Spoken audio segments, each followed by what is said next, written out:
الله الرحمن الرحيم باب قوله تعالى أعوذ بالله من الشيطان الرجيم وإذا طلقتم النساء فبلغن أجلهن فلا تعضلوهن أن ينكحن أزواجهن وبه قال حدثنا عبيد الله بن سعيد قال حدثنا أبو عامر القاضي قال حدثنا عباد بن راشد قال حدثنا المحن قال حدثني محمد بن يسار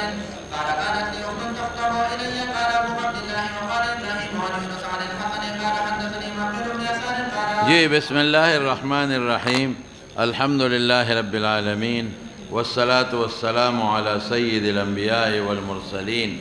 وعلى آله وأصحابه أجمعين وإذا طلقتم النساء تاسو کله طلاق ورکه ښځو ته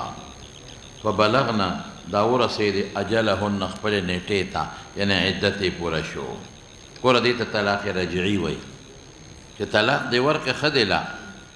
دې کې به احکام د طلاق راځي خو چې صریح الفاظ استعمال شي هغې د طلاق رجعي وایي نو تاله پکار دی چې په عدت دوران کې دننه رجوع کې بغیر د نکاح نه دې ښځه ده او چې په عدت دوران کې دی رجوع نکړه او عدت تیر شو اوس بس دا رجعي باین وګرځېده اوس هم ستا ښځه ده خو د نکاح نه بار ستا ښځه څه معنه چې که ته ورسره نکاح کې نو حق دې شته چې ورسره یې وکړې خو یره که د ښځې رضا وي دا معنه نو فاذا طلقتم چې طلاق مو ورکړه ښځو له او دا ورسېدې اجل نه مراد عدت دی اوس بیا څه دي نو که دا ښځه واپس دی خپل خاوند راځي او نکاح ورسره کوي او خاوند یې مرضی نو فلا تعدلوهن نو اولیاو د ښځې ته خطاب کوي مه منې کوئ هن دې ښځو لره ان ینکحن ازواجهن چې دې کله نکاح کوي د خپلو خاوندانو سره نو ته سوال کوو چې دا خو زوج نه دی دې وخت کې خدا ته اجنبیه ده ځکه بغیر د نکاح نه ښځه کېږي نه نو دا ازواج په اعتبار د ماکانه سره شو مخکې زاړه خاوندان نو دلته راځي قال حد عباد بن راشد وی چې حدثنا الحسن البصري وی چې حدثني معقل بن يسار صحابي دی وی دا ما خور و جمیلی نو مناکب ته لیکي یا لیلا تخطب الی ما ته خطبه کېده خطبه څه ته وایي خطبه یخطب خطبه تقریر ته وایي او خطبه یخطب باب یو د خطبه ښځه غوښتل مصدر سره فرق دی قال عبدالله امام بخاري وایي چې دا مخکې سند کې څوک و عبید الله اوس د بل سند کې څوک دی ابراهیم عن یونسا ابراهیم نقل کوي د چا نه د یونس نه او یونس نقل کوي د حسن بصري نه او حسن بصري وایي چې حدثني معقل ويسار قال د اوس بل سند یې وایي چې ابو معمر نقل کوي قال حدثنا عبد الوارث نقل کوي د یونس نه او یونس یعنی الحسن چې ان اخت معقل ابن يسار فرق صرف دا چې التوی ما ته معقل دا خبره کړې ده او دلته د معقل ذکر نه دی کړی مطلب یو دی د معقل ذکر یې نه دی کړی خدا وته معقل ویلی دی طلقها زوجها هغې کې اختصار و دی کې اوس تفصیل دی خاوند دی ابو البداح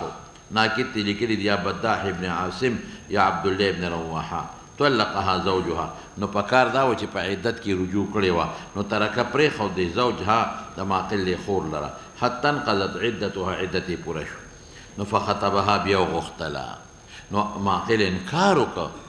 بل حدیث کې به اوس دله راشي معقل وی چې ته ماله تاله ما خور درکړه احسان مې د سره وکړه نو تاله نو پکار چې طلاق دې ورکړی نو طلاق دې ورکړه نو بیا تاله په عدت کې د رجوع حق بې د نکاح نه نو بیا دې رجوع نه کړه نو اوس بیا غواړې نه در کوم نو دا آیت نازل شو فنزلت فلا تعدلوهن مه منع کوئ دوی لره ان ینکحن ازواجهن که زړو خاوندانو سره نکاح کوي نو مه منع کوه نو بس معقل د خپلې رای نه وروسته شو او د خور یم رضا و د زوړ خاوند یم رضا وه بیا یې نکاح وکړه زه اوس ورپسې شه بس اوس دلته ځان پوهې که مولانا والذین یتوفون منکم ویذرون ازواجا دا دوه آیتونه دي یو آیت داسې دی والذین یتوفون منکم وګوره مخکې دی ویذرون ازواجا یو تاسو کې څوک مړه شي او ښځې پرېږدي ازواج د زوج جمع ده او د زوج اطلاق په خاوند او ښځې دواړو کېږي زوج جوړې ته وایي نو خاوند د ښځې جوړه ده او ښځه د خاوند جوړه ده اگر چې ښځې ته زوجتون هم ویلې کېږي ښه ښځې پرېږدي یتربصن انتظار به کوي دا ښځې په نفسونو خپلو 4 میاشتې 10 ورځې 4 میاشتې او 10 ورځې به د انتظار وکړي دا عدت دی د چا د وفات چې خاوند مړ شي نو ښځه به 4 میاشتې 10 ورځې عدت تېروي ښه دې وروستو آیت له راشه وروستو والذین یتوفون منکم ودې منته والذین یتوفون منکم ویذرون ازواجا وصیة لازواجهم ای یوصي وصیة نو فلیوصي قید فعل به مقدر کم فلیوصي نو دا سړی دې وصیت وکړي لازواجهم د ښځو دپاره متاعا الی الحول د څه وصیت دې وکړي د سامان تر کاله پورې څه چې زما دې ښځې له 1 کال تاسو سامان ورکوئ ډوډۍ ورکوئ اوبه ورکوئ جامو ورکوئ غیر اخراج دې دې ونښکلي شي 1 کال شو او فإن خرجتوا که په خپله وځي تاسو یې مه وباسئ نو فلا جناح علیکم فيما فعلن في انفسهن من معروف که ځان سره څه ښه کوي ځان له بله خاوند کوي مثلا یا د پلار کور ته منتقل کېږي نو مې منې کوئ خو 1 کاله پورې خاوند له پکار دی چې وصیت وکړي چې دا به د خاوند په کور کې وي اوس ظاهر کې د دواړو ایتونو منځ کې تعارض راغی د لومبي آیات نه معلومیږي چې دا به 4 میاشتې 10 ورځې د خاوند په کور کې وي څوک متوفات عنها زوجها او د دویم نه څه معلومیږي چې متوفات عنها زوجها 1 کال د خاوند په کور کې پاتې شي نو بعضې حضرات وایي دا آیت مخکې د 1 کال و منسوخ شو دا آیت مخکې د څو 1 کال و دا دویم آیت دا منسوخ شو اوس 4 میاشتې 10 ورځې شو بعضې علما دا وایي او بعضې وایي نه دا منسوخ نه دی منسوخ نه دی دا 4 میاشتې 10 ورځې عدت واجبه دی او دا باقی چې دی که خاون وصیت کړی نو دې ته بیا عدت مستحبه وی په بیت د خاون کې ا د دې خوښه ده که دا د 4 میاشتو نه پس څونه موده پاتې کېږي تر کاله پورې 7 میاشتې 20 ورځې 4 میاشتې 10 ورځې ته لرې کړه کال نه څو پاتې کېږي 7 پاتې کېږي که 7 میاشتې او 20 ورځې نو دا 4 میاشتې 10 ورځې عدت واجبه دی او دا باقی 7 میاشتې 20 ورځې دا که خاون وصیت کړي الکنی کړي بیا نشته خاون وصیت کړي الکنی کړي بیا نشته نو که خاون وصیت کړی نو دا عدت مستحبه دی د ښځې خوښه ده که پاتې کېږي هم پکې او که نه خو دا 4 میاشتې 10 ورځې 4 میاشتې 10 ورځې به خامخا د خاوند په کور کې پاتې کېږي پوه شئ په خبره اوس دلته څه وایي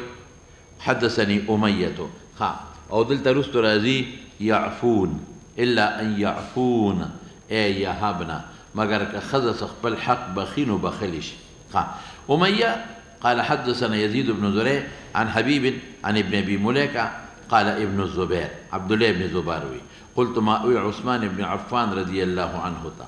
والذين يتوفون منكم ويذرون أزواجا دا دویم آیت تخلون بینا والذين يتوفون منكم ويذرون أزواجا وصية لأزواجهم پوئیگئی قال ابن زبير وی چې منسوخ کړی دی دې لره آیت اخرى کوم یو آیت منسوخ کړی دی د لومبي چې یتربصن والا دی بانفسهن 4 اشهر نو فلما تكتبوها ولې دا لیکې په قرآن کې دا چې حضرت عثمان قرآن شریف هغه 7 نسخې لیکلې یا لما تدعوها فی القرآن قرآن کې ولې پرېږدي دا خو منسوخ دی نو چې هر کله دا نه پوه شئ په خبره ویذرون ازواجا نه کوم یو مراد دی وصیة لازواجهم منسوخ کړی دی دې لره الآیة الاخرى چې یتربصن بانفسهن 4 اشهر دی نو فلما تكتبوها في القرآن تی ولی پا قرآن کی لیکے یا لما تدعوها في القرآن ذکر دا خو منسوخ دے ولې لیکي دا ځکه عثمان ته وایي چې ما تاسو ته مخکې ویلي او تفسیر لا روان هم دی چې دا نسخه د اوو مصاحفو دوی لیکل کول د اوو مصاحفو حضرت عثمان رضی الله عنه قال یا ابن اخي لا اغير شيئا د نه بدلوم یو شی د قرآن نه من مکانه څه مطلب زه خو صرف د هغې مصحف اوه نقشې جوړوم اوه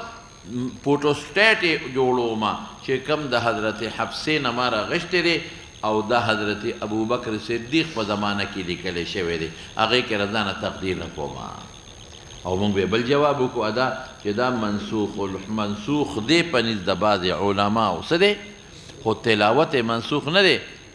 تلاوت منسوخ نه دی حکم منسوخ دی او دویم جواب مې څه وکړه چې دا د سر نه منسوخ نه دی اوس هم پاتې دی یاده شو خبره زه اوس مخکې ده وبه قال حدثنا اسحاق قال حدثنا روح قال حدثنا شبر عن ابي نجيه قال عن مجاهد والذين يتوفون منكم ويذرون ازواجا قال كانت هذه العده تعتد عند اهل زوجها والذين يتوفون منكم ويذرون ازواجا يتربصن بانفسهن تاسو پوهیږئ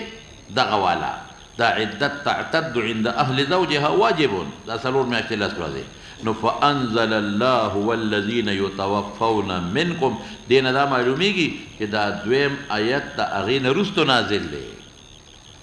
دا دویم آیت د هغې نه څه دی وروستو نو چې دویم د هغې نه وروستو نازل دی نو هغه به څنګه د ناسخ شي نو نسخه نشته نسخه نشتا نازل کا الله والذین يتوفون منكم ويذرون ازواجا وصية لازواجهم متاعا الى الحول غير اخراج فان خرجنا فلا جناح عليكم فيما فعلن في انفسهن من معروف قال جعل الله لها تمام السنه پورا والد کال پسو میاشت راځي و میاشت شل شپې دا وصیت ته که خاون وصیت کړي الکه نه کړي دا نشتا ان شاء سكنت في وصيتها ځکه دې اختیار ورکاو فان شاءت خرجت وهو قول الله غير اخراج انت مو باسا فان خرجنا فلا جناح عليكم بخبل کوزي فالعده چې غسلون میاشت الاسود دي كما هي واجب عليها زعم ذلك عن مجاهد ابن ابي نجيح كان نقل کوي د مجاهدنا مجاهد في امام التفسير دي قال عطا قال ابن عباس منسوخ کړي دي آیت عدتها عند اهلها كم عدته د سلور میاشتونه پس سلور میاشتو لس ورځونه پس نو د ابن عباس سره دا ده چې دا وصیتا مخکې دی او دا یتربصن وروستو دی د مجاهد هغه ورته دارې ده فتعتد حيث شاءت لقوله الله غير إخراج قال أتى إن شاءت اعتدت عند أهله وسكنت بوصيتها بإن شاءت خرجت لقوله فلا جناح عليكم فيما فعلنا قال أتى ثم جاء الميراث ميراث راغي ولهن ربع نسكناهم منسوخة شوا سكنا شوا منسوخة فتعتد حيث شاءت خسرور مياه لسنا بس ولا سكنا لها وعن محمد بن يوسف شابته وعن محمد بن يوسف قال حدثنا وقع دا مجاهد دا پاره هم سند راوړو د ابن عباس دا پاره ما دا کله سلور میاشتو لسونه پس عدت منسوخ شو ها تاسو پوه شوئ که نه نو ابن عباس وایي چې دا کال والا مخکنی دی هغه وروستو دی نو سلور میاشتو نه پس والا منسوخ کړی دی مجاهد امام التفسیر دی د ابن عباس قول ته نه رسېږي تابعي دی هغه وینا دا اوسم باقی دی تاسو پوه شئ نور په خبره ما پوه کړی زه اوس ورپسې شه قال حدثني حبان قال حدثنا عبد الله قال اخبرنا عبد الله بن عون عن محمد بن سيرين قال جلست الى مجلس فيه رجل من الانصار وفيهم عبد الرحمن بن اوس یو بله خبره مولانا صاحب واوره تاسو ته ما ویلي یو سورت نساء دی چې دا موږ ورته سورت نساء وایو ولې سورت نساء ورته وایي ځکه د ښځو په احکاماتو مشتمل یو سورت طلاق دی ما ویلو چې مې سورت طلاق هم د سورت بقره عمره د ښځو احکاماتو پکې لیکن هغه منسوخ التلاوت او منسوخ الحکم شو بعض آیاتونه د رسول الله مبارک نه الله یې کړل ما ننسخ من آية أو ننسها نأتي بخير مثلها بخير منها ومثلها نو دي سورة النساء تا اس سورة الطلاق تا سورة النساء قصرا وي يعني اس دي كم سورة النساء وتم وايو دي تا سورة النساء طولا وي او سورة الطلاق تا سورة النساء قصرا وي دوالو كده خذوا احكامات دي اوس یو بلې خبرې له راشي چې تاسو اوس پوه کړم هغه دا دي چې یو آیت کې راځي ځان به پوه کړې یو آیت کې راځي چې والذین یتوفون منکم ویذرون ازواجا نه یو ځای کې راځي وأولات الأحمال أجلهن أن يدعن حملهن یو دا هغې نه معلومیږي چې وضع د حمل د عدت ته چا دی د متوفات عنها زوجها دی چې کومې ښځې خاوند مړ شي نو وضع د حمل چې بچی وشو عدت یې ختم شو او د وختي آیت نه څه معلومیږي چې یتربصن بانفسهن 4 اشهر وعشرا چې 4 میاشتې لس ورځې اوس تعارض راغی نو بعض علما وی ابعد الاجلین بمو عدت وګرځو آخر الاجلین یا ابعد الاجلین څه معنا که د یو ښځې بچی د خاوند د مرګ نه یو میاشت پس وشو یو میاشت پس یې بچی وشو نو چې میاشت پس بچی وشو او نفاس پوره شي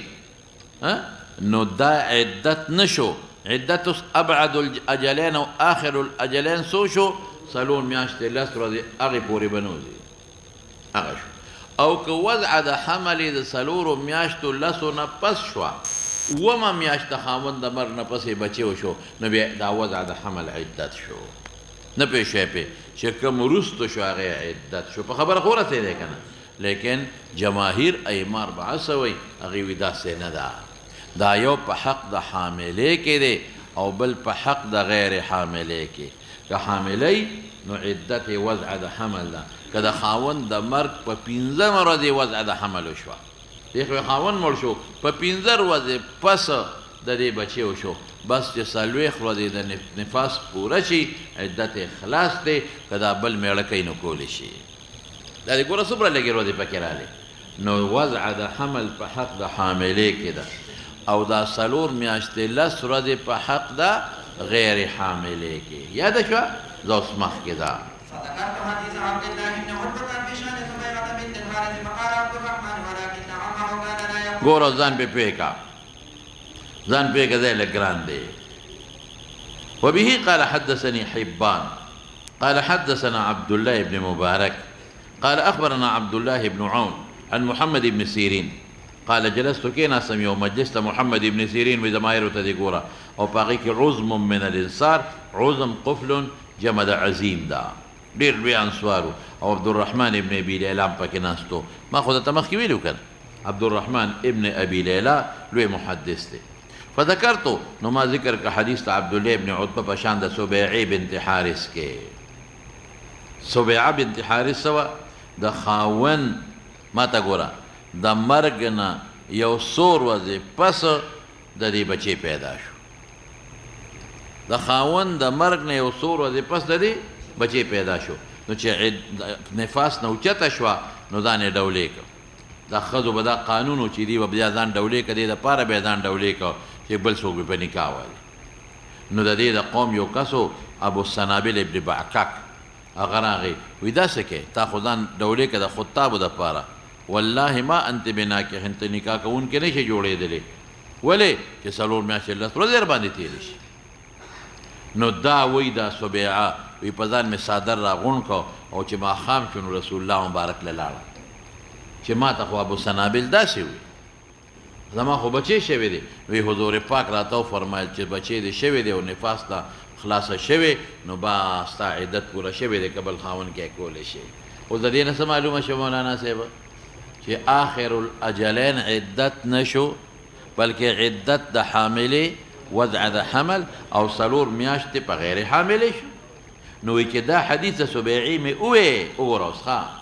محمد ابن سیرین وایي ګوره سوچ کوه نو فذكرت حديث عبد الله بن عتبة مي محمد بن سيرين وجماعة عبد الله بن عتبة نوريد لدي بشان سبيعي بنت حارس كي فقال عبد الرحمن نو عبد الرحمن بن أبي ليلى سوي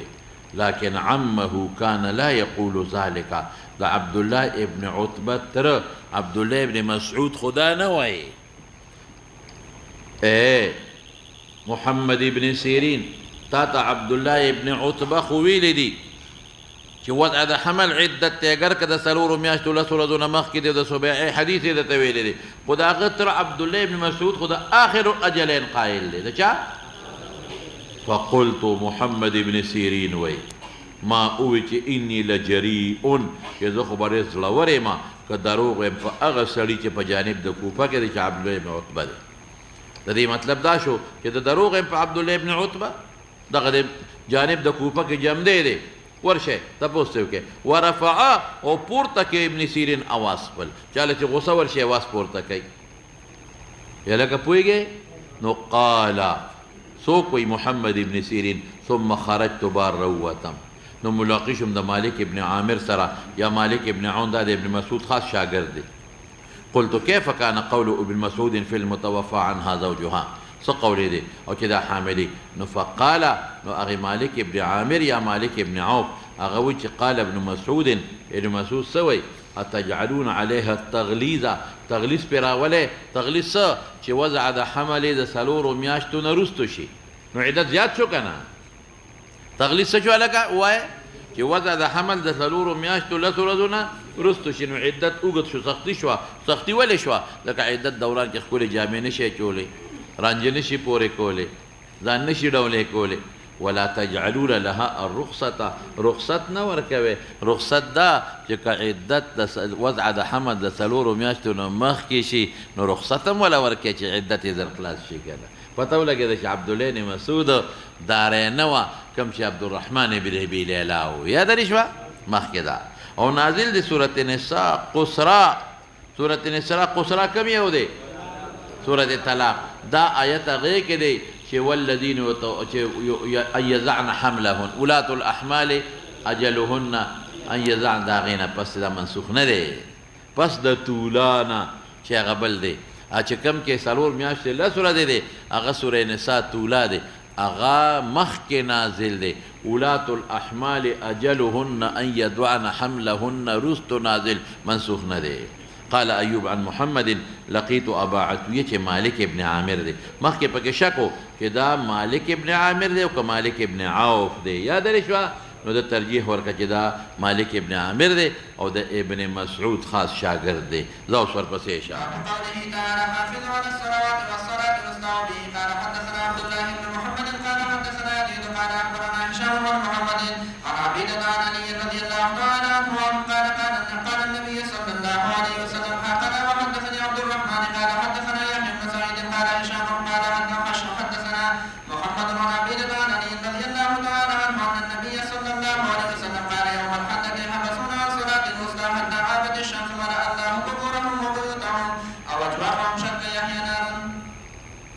شابس شابس کنه ما دې دا دلیل شو په دې خبره چې صلات وسطا مازدیګر دی تیر شوی دی الا قانتین معنا مطیع د قنوت ډېر معنی دي قوموا لله قانتین د معنا او کده دی خو دغه نه نقل کوي کنه ابو عبیده نه حالانکه دا ټیک معنا نه ده ټیک ده قانتین قنوت اطاعت ته وایي قانتین معنا ساکتین ولی ځکه دې سره کلام منسوخ شوی دی رابشي قانتین بله معنا څه ده ساکنین سو حرکت سکنت په نه کې قنوت عاجزی ته هم وایي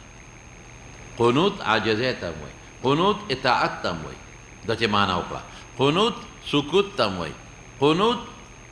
عدم تحرک ته هم وایي سکون سکوت ضد د کلام شو سکون ضد د حرکاتو شو نو دا د چې معنا وکړه مطوعین د لغت معنا خو یې وکړه خو دا مناسب نه ده ولې نه ده ځکه زید ابن ارقم وایي کنا نتکلم فی الصلات وایي موږ په مانځه کې خبرې کولې نو فنزل وقوموا لله قانتین فامرنا بالسکوت ونهینا عن الکلام فامرنا بالسکوت ونهینا عن الکلام نو ګوره پته ولګېده چې قانتین د کلام پرد کې نازل شوی د کلام منسوخ کا نو د قانتین معنا به موږ څه کوو ساکتین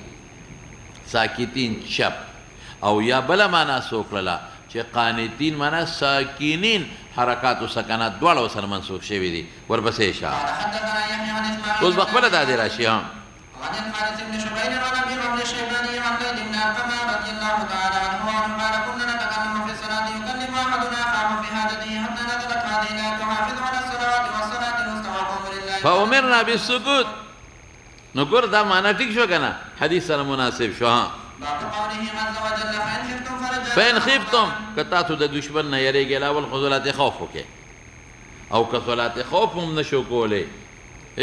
نو خفتم فرجالا صلوا راجلین، رجال جمع د راجل ده،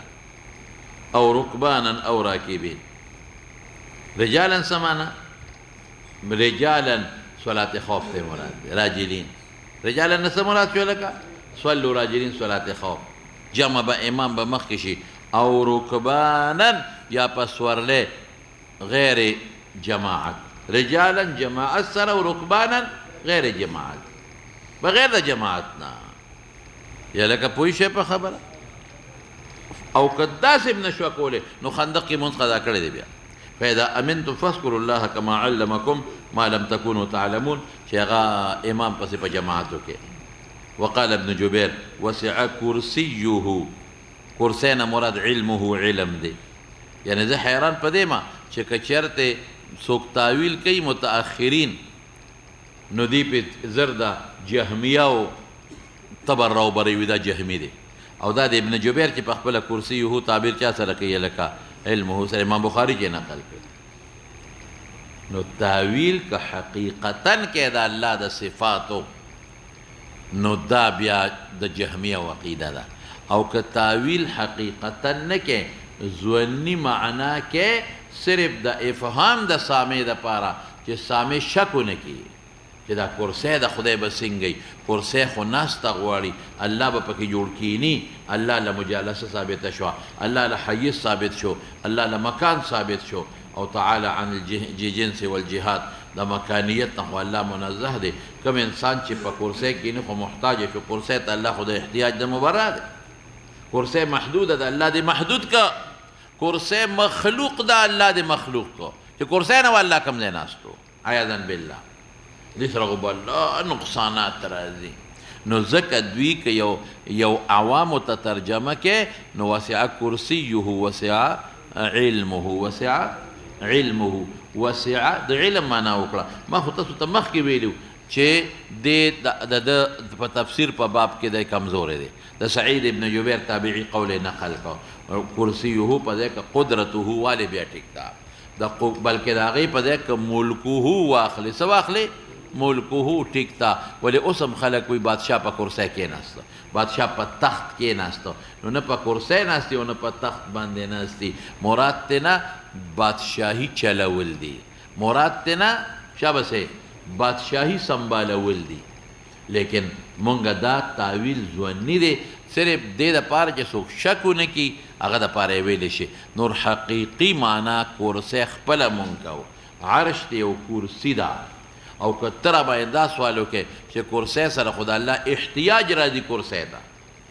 ثبوت د کرسی. بل کرسی محدوده ده، الله له حد ثابت که. بل کرسی مکان ده، الله له مکان ثابت که. بل کرسی مخلوق ده، الله د مخلوق عیاذا بالله. نو موږ به هم حقه جواب کوو چې زمونږ کرسی ته نه رامراده، زمونږ کرسی ته.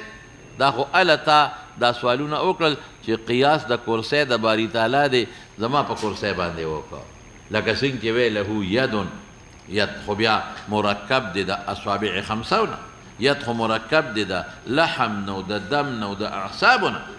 نو دا خو د الله له اجزا ثابت کړل. هلته څه وی له یدون لا کیدنا، کن هم مجهوله ده، وصف هم مجهول دی. دقه رنګې دلته به م وایو چې له کرسي خو لا که کرسي نه، مونږ ته نه کنه معلومه ده او نه یې مونږ ته وصف معلوم دی. خلاصه شوه. يقال بسطة في العلم والجسم، بسطة أي زيادة،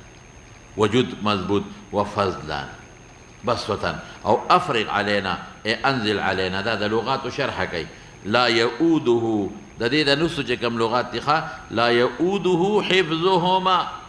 لا يثقله فلا بوجنا ولي استلكينا آدني من أثقلني أو آدو إيد قوتم واذكر عبدنا داود ذا الآد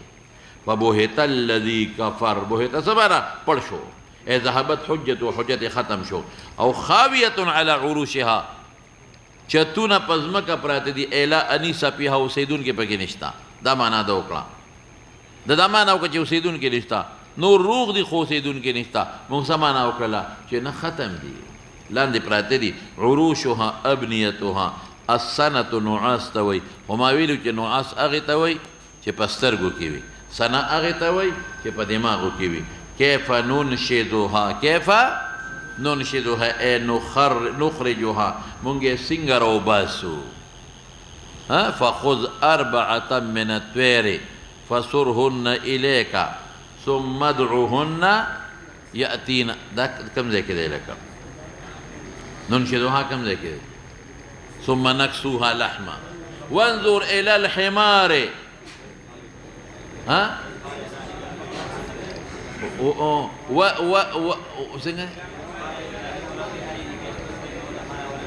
قال بلى ولكن ليطمئن قلبي. قال نمړ رستو دي وانظر الى حمارك وشرابك. یو قسمه تو ټول خطا لګیا ہے. او كالذي مر على قرية وهي خاوية على عروشها قال أن يحيي الله بعد موت هذه بعد موتها فأماته الله 100 عام ثم بعثه. قال كم لبست؟ قال لبست يوما أو بعض يوم. قال بل لبست 100 عام. فانظر إلى طعامك وشرابك لم يتسنه وانظر إلى حمارك ولتجعلك آية وانظر إلى العظام كيف ننشدها. ګوره داسې دی که نه. ننشدها څه معنا؟ نخرجها مونږ یې راوباسو. ګوره دا معنا وکړه ننشدها معنا څه؟ راوباسو. او نور علما دا معنا نه کوي. ما خو تاسو ته ووایي چې دې د ده بنا په تفسیر د ابو عبیده دی. کیف ننشدها کیف نحرکها. إعصار وله ذرية ضعفاء فأصابها إعصار فيه نار. دا څه کنه إعصار څه ته وایي؟ ريح عاصف. غولی ورته مونږ وایو. غولی پېژنې؟ داسې باد تاویږي، داسې تاویږي اوبه راځي. إعصار ريح عاصف تیز تهب من الأرض إلى السماء كعمود پشان د ستنې نیغ دي فيه نار او چې اور پکې وي. وقال ابن عباس فتركه سولدا. دا سولد معنا کې ليس عليه شيء چې خالي وي. وقال عكرمة وابل. وابل څه ته ویل کېږي؟ مطر شدیده. او طول څه ته ویل کې راځي؟ طول ندا شبنم. ندا شبنم. وهذا مثل عمل المؤمن. د مسلمان عمل دقه سي دی لکه شبنم په شانته. ځمکه ښکلې شنه کي نو دته به د هغې اجر په آخرت کې میلاویږي. او د کافر مثال داسې دی چې لکه په تیږه باندې چې شی وغورځېږي چې باران پرې راشي ختم شي. لم يتسنه. لم يتسنه څه معنا؟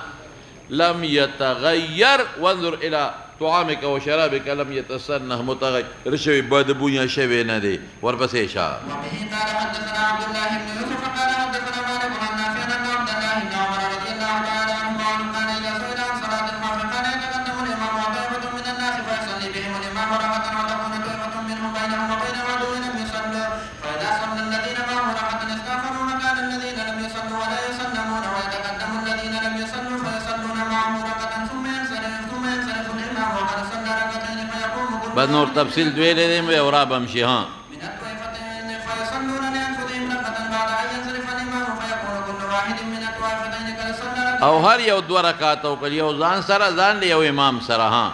او د امام 2 د جمع شو. ها فإن كان خوفه أشد من ذلك صلوا خو امر دی منذ اوکے صلوا منذ رجالا حال كونهم راجلين قياما على اقدامهم او ركبانا كقبله تمخي وكغير مستقبلي. هار څنګه چی؟ قال مالك قال نافع لا ارى عبد الله بن عمر ذلك. ګمان نه کوم په عبد الله بن عمر مکرده د حضور پاک نه نقل کړی دی. ولې؟ ځکه دا مرفوع حکمي دی. دې کې ریله دخل نشته. صلات خوف په عقل معلومیږي نه. ولپسې شه. باب قوله تعالى والذين يتوفون منكم ويذرون ازواجا. به قال حدثنا عبد الله بن ابي الاسود قال حدثنا حميد بن الاسود ويزيد بن زريع قال حدثنا حبيب بن الشهيد عن ابن وهب مريكه قال قال ابن الزبير قلت لعثمان هذه الايه التي في البقره والذين يتوفون منكم ويذرون ازواجا الى قوله غير اخراج قد نسختها الاخرى فلم مخکې تېر شو. ها قال ندعو ما ندعوها مونږ پریدو نه لرکو شابته من مكانه قال حميد نورا وهذا باب قوله تعالى وإذ قال إبراهيم رب أرني كيف تحيي الموتى وبه قال حدثنا أحمد بن صالح قال حدثنا ابن وهب قال أخبرني نصر بن شهاب عن أبي سلمة وسعيد وعن أبي هريرة رضي الله تعالى عنه قال قال رسول الله صلى الله عليه وسلم نحن أحق بالشك من إبراهيم مونږ خو د ابراهیم نه زیات شک پکار دی زیات مناسب یو اذ قال رب ارینی کیف تحیی الموتى داغه نه زیات پکار دی ولی داغه نه زیات پکار دی چې داغه و زمونږ خو ځکه هغه ډېر مشاهدات لیدلی دي هغه خو ولیدل چې په اور کې واچو الله د اور نه راوویست نو چې هغه دا مشاهده کړې ده چې الله په دې قادر دی چې اورم په انسان باندې ګلې ګلزار کړي نو بیا د دې دا تپوس ولې کوي د دې الله د دې قدرت تپوس ولې کوي نحن احق بالشک من ابراهیم اوس د دې باندې سوال کوه چې دې نه خدا معلومیږي چې د ابراهیم علیه السلام شک او د پیغمبر مبارک تمنا وکړه چې موږ له هغه نه زیات شک پکارو او د الله په قدرتونو کې شک دا خو صاحب کفر د پیغمبر ته څنګه دې نسبت کیږي نو دلته بعض علما وایي چې د شک نه صورت الشک مراد دي څه مراد دي صورت د شک ولې ځکه خپل آیت کې تپوس کوي دا توجیه مې ولې وکړه ځکه آیت خپل په سیاق قرینه ده سبق مخکې ته وایي سیاق وروسته ته وایي قال اولم تؤمن ستا تصدیق نشته په دې خبره چې دا کار د کولی شم اذعان دې نشته قال بلا ولې نه شک نشته ولكن ليطمئن قلبي د زړه اطمینان راشي لکه زه دا منم چې بیت الله شته خو چې لاړ شم او مشاهده مې وکړه نو علم مې نورم زیات شو کړه مخکې زما علم په استدلال او په دلیلو اوس مې په مشاهده علم راغی ليس الخبر كالمعاینه كالمشاهده اوس مې مشاهده وکړه نو چې مشاهده وکړم د دې وجې نه چې بلا وی او ولكن ليطمئن قلبي وی دینه معلومیږي چې د شک نه مراد هغه شک مصطلحه نه دی مراد صورت د شک دی مراد دی تپوس یې کړی نو نحن احق مونږ له زیات بیا دا تپوسونه پکار دي چې هغه دا تپوس د الله نه وکړو مونږ له د دې نه زیات پکار دي دویم جواب څه دویم دا نحن احق بالشک من ابراهیم چې ځکه ابراهیم مشاهده په اور کې کړې د خدای د لوی قدرت نحن احق بالشک او زمون خو شک نشتا تردد نشتا نو د ابراهیم په طریقه ولا نشتا نحن احق بالشک ځکه هغه مشاهدات لا مونږ نه دي کړي کوم چې ابراهیم کړي دي نو زمونږه نشتا نو هغه په طریقه ولا نشتا اذ قال رب ارني كيف تحيي الموتى ورپسې مولانا صاحب سرهن إليك سرهن قطعهن ټوکړي ټوکړي کا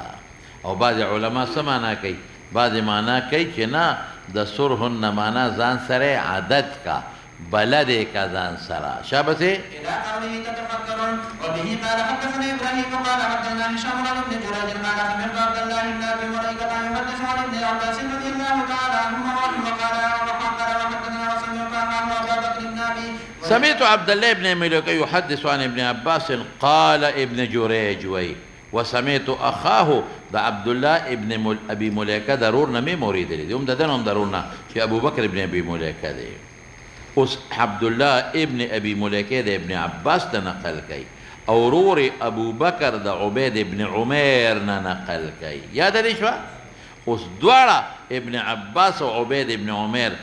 دوارا بیا د عمر نه نقل کوي چې قال عمر یوما لاصحابه في من ترون تظنون دا آیت پچا کې نازل دی ايود احدكم ان تكون له جنه دا سوق وخی چې یو باغی وي او چې کله باغ میوه ورکی نو پاغي آفت راشي اور پر راشي سیله طوفان راشي میوه ختم شي دا خوخی نه نو شرک ولې کوي دنیا کې تاسو پته ما چې مونږ خو نیک اعمال وکړل خو چې کله دې ته محتاج شي د قیامت پر ورځ نو جعلناه هباء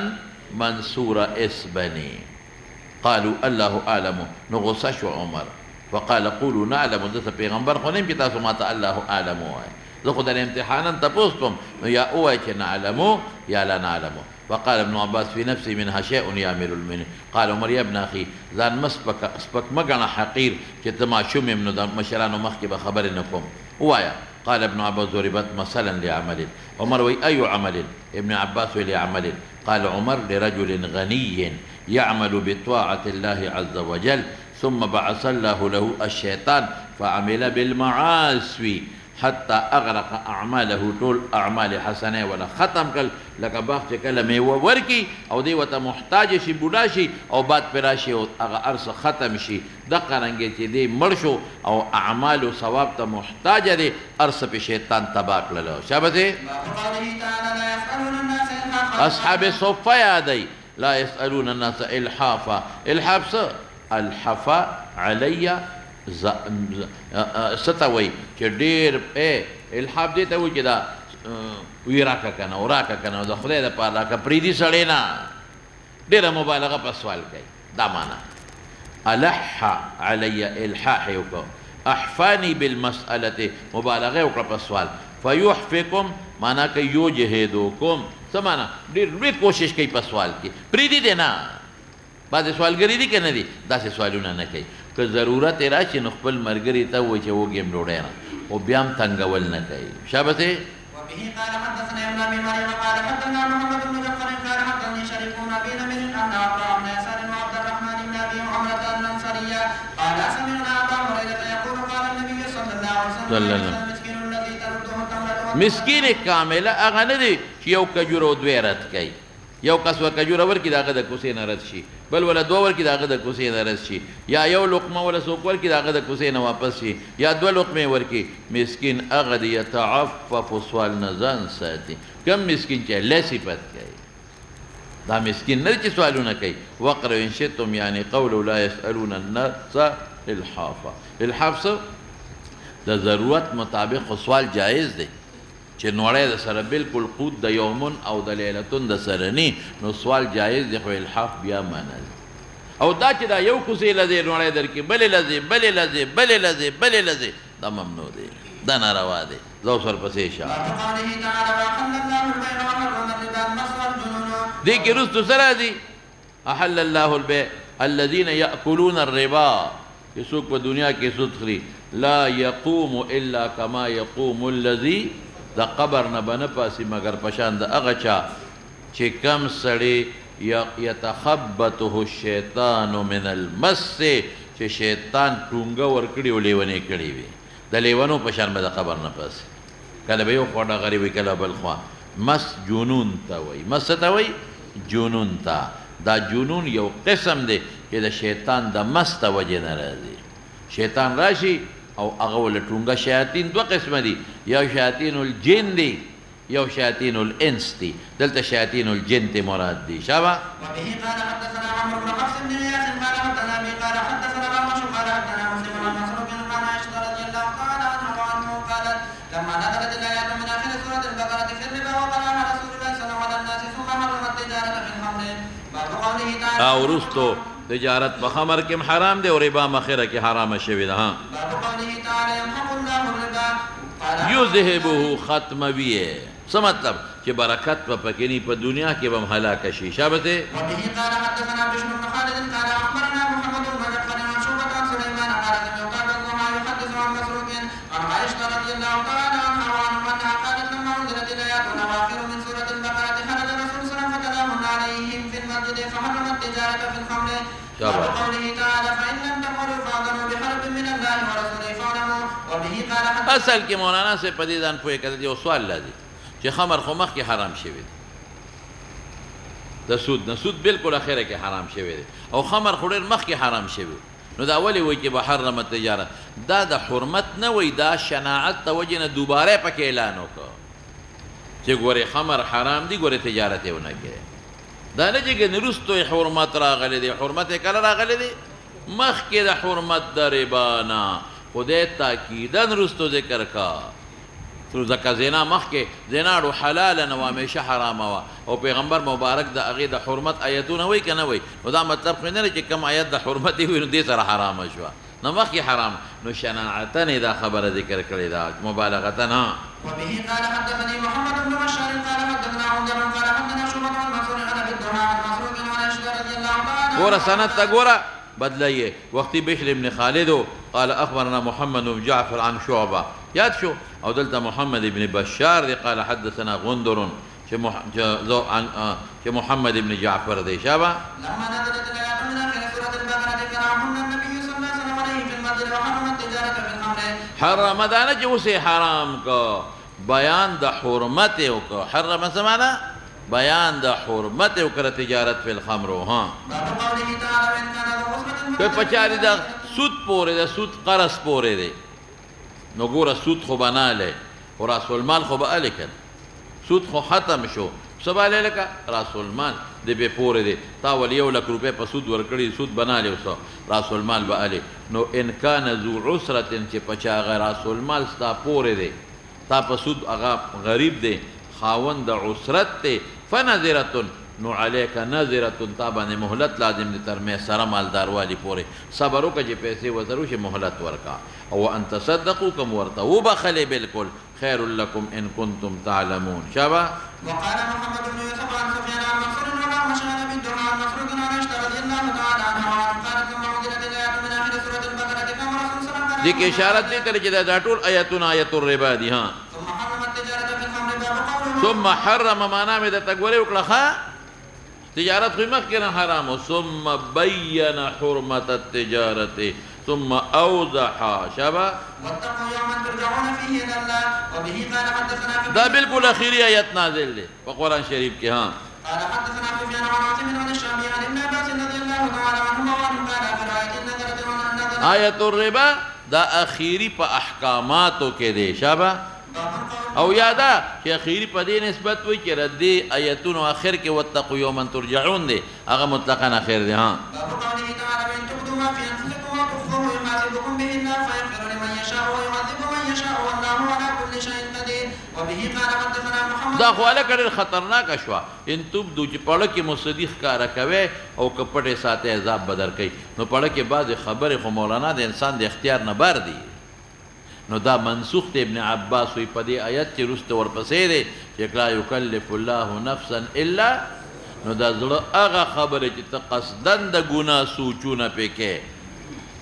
هغه باندې خو ته مکلف نه بکې او که غیر اختیاري راځي نو هغه منسوخ شو شابه قال حدثنا النفيلي قال حدثنا مسكين عن شعبة عن خالد الخطاء عن مروان الأسفري عن رجل من أصحاب النبي صلى الله عليه وسلم وابن عمر أنها قد نصحت إن تبدوا ما في أنفسكم الآيتان باب قوله آمن الرسول بما أنزل إليه من ربه وقال ابن عباس نو دې کې رسو سره راځي اسرا كما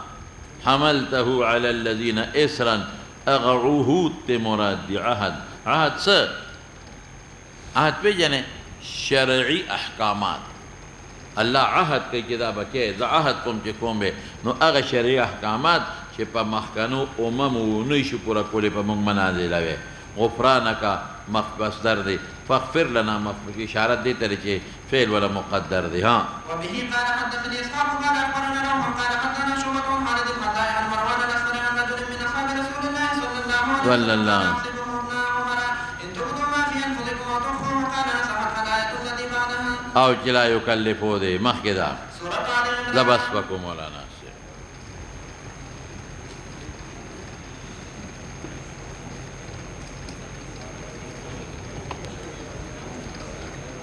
کرسي